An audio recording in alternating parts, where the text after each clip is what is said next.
We are obviously at the Casa Marina. It's Yes. iconic Jack's Beach spot. Beautiful. And they had a really cool story with Matthew where, they have weddings here almost every weekend, especially during hurricane season, right? And this poor bride had a wedding the weekend right as Matthew is going by. But you know what I thought was really cool? It's not the fact that the wedding went on. It's just the fact that it takes a village, and the resiliency of our First Coast. They got this wedding on. They got power back at 1 p.m. on that Saturday. Pretty amazing. Bridges were closed. And to be clear, they were responsible. They shut down. The Casa Marina got their people out of harm's way. But once the storm was gone, they probably wanted to get back to their own homes, but they came out here and love was brought together once again at the Casa Marina.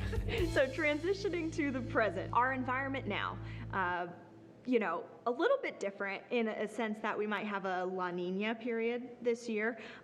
In the past, we've talked about how you can get storms, La Nina, El Nino, neutral. Warmer waters, less wind shear, all of the above. What would you say, you're looking at as far as those variables go this season? So as a reminder, for those who are new to the area or you sort of get confused, for us, La Nina's bad. Right. Because La Nina's good for hurricanes. Yes. Less shear, more hurricanes. Right. El Nino is good for us because it's bad for hurricanes. Right. El Nino means More more wind shear. shear.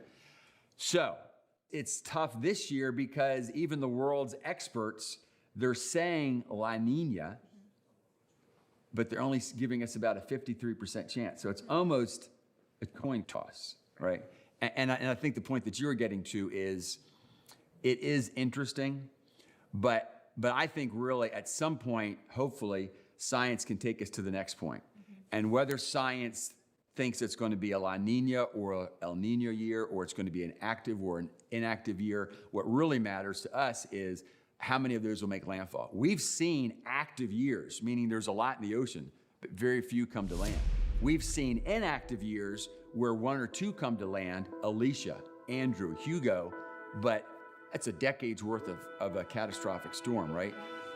So hopefully someday, it hasn't happened yet, someday that in those outlooks, then we can say, okay, but what does that mean for a particular area?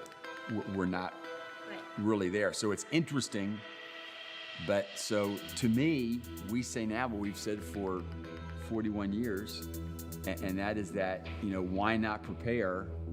Like, what if there's just one, but what if it just happens to hit you? Can you even think of a hurricane season where you were like, oh, this year's not gonna be that bad? No. Exactly. Yeah. Because every year you never really know where they're gonna go. You don't, and all it takes is one, yeah. Develop an evacuation plan.